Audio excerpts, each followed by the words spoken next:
Light পাইলেও আমরা উঠে mobile ওটা নিউজ দেখি যে আসামের সিএম সাহেব হল যে মিয়া মানুষকে যেভাবে পারো ওভাবে হয়রানি করো হ্যারাসমেন্ট করো তার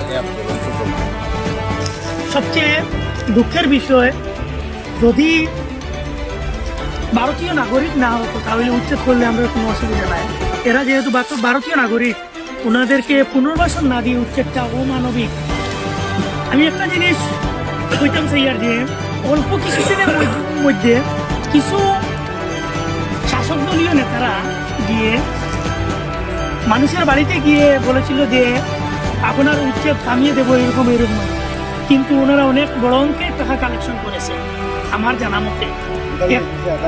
ভোটার লিস্ট, আধার কার্ড সহ অন্যান্য ডকুমেন্ট যা আছে নিয়েছিল ওনারা, কিন্তু এখন পর্যন্ত ওনাদের মানে কোনো মুখও দেখতে পারেনি এই উচ্ছেদিত জনগণ। আমি অনুরোধ করছি যে এই মানুষগুলাকে প্রথমে আইনের আওতায় আনা, না হলে এরা পরবর্তীতে আরো বড় ধরনের মানুষকে হয়রানির শিকার করবে এবং আরো বড় ধরনের প্রতারণার ফাঁদ তৈরি করবে। আর যদি ভারতবর্ষে এই যে যেগুলা রাবার প্লান্টেশন করা হচ্ছে, এগুলোতে আপনার খবর নিয়ে দেখবা যে বড় ধরনের অনুদান সরকারি পক্ষ থেকে দেওয়া হয়েছে। এই মানুষগুলোরে দেখাইয়া নিয়া যে এরারে বড় ধরনের একটা স্কিম দেখাইয়া এরারে যে প্লান্টেশন করা হয়েছে, মানে রাবার প্লান্টেশন করা হয়েছে। কিন্তু বর্তমানে এই রাবারগুলা কাটা কতটুকু যুক্তিসম্পন্ন, এটাও আমরা প্রশ্ন মানে তাকিয়েছে।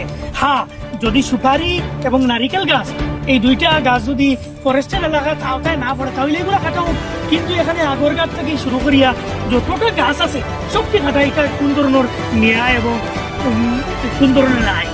আমি মনে করি আর এটা একদম হ্যারাসমেন্ট করা হয়। শুধু মাইনরিটি বাঁচিয়া আসামও মাইনরিটিদের উচ্ছেদ করা হয়, এটা এক ধরনের ভোট ব্যাংক বাড়ানোর পন্থা, এটা ছাড়া আর কিছু না।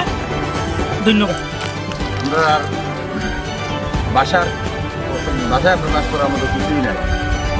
যে অত্যাচার চলছে, লাইট পাইলেও আমরা উঠে মোবাইল ওটা নিউজ দেখি যে আসামের সিএম সাহেব হল যে মিয়া মানুষকে যেভাবে পারো ওভাবে হয়রানি করো হ্যারাসমেন্ট করো তার প্রমাণ।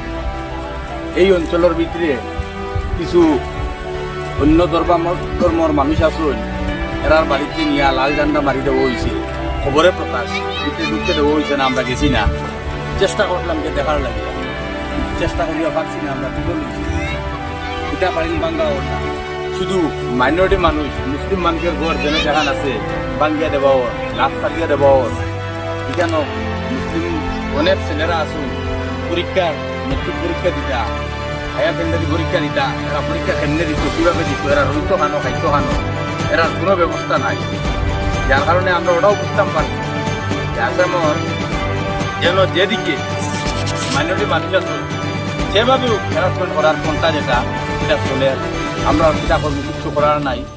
সহ্য